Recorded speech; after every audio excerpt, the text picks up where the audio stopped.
as you can see, Atlas really does stand up the way that we show in our videos online. And we get tons of questions about this.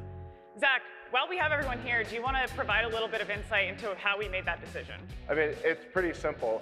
Atlas doesn't have to move like a person does, and we're looking for the most stable, efficient way to get up, and it turns out this is it. The other question we get all the time is how Atlas is moving. How is Atlas moving today?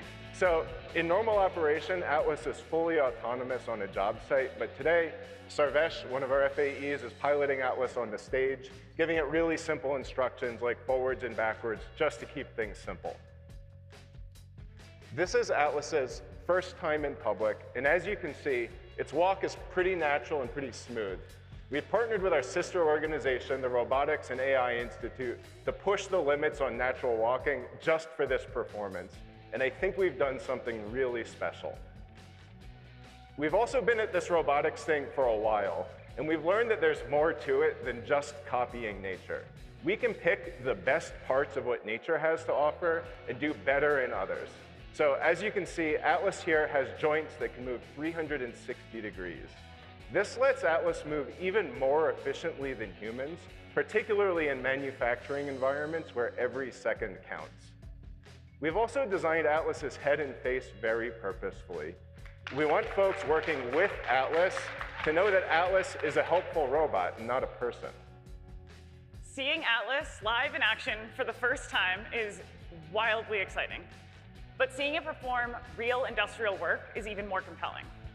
We recently took this robot down to the Hyundai Motor Group Metaplant America to have Atlas test in a real manufacturing facility where we performed autonomous material handling tasks. We proved that humanoids could be viable in a real-world application.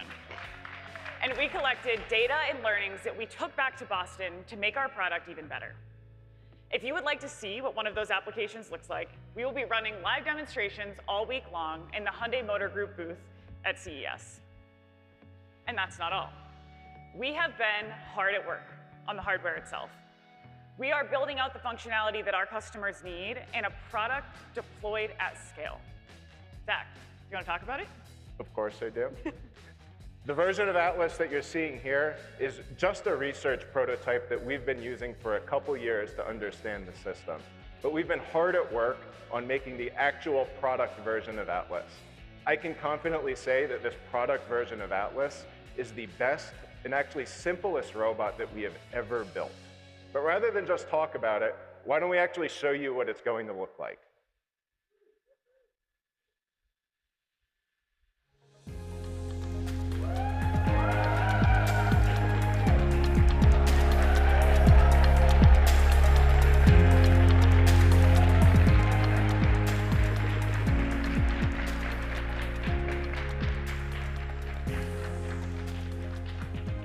Now, obviously, this is a static display robot. We just couldn't pry the actual production samples out of our engineers' hands at the lab this week. So we're going to be showing you videos of that robot in the coming weeks. This product generation of Atlas surpasses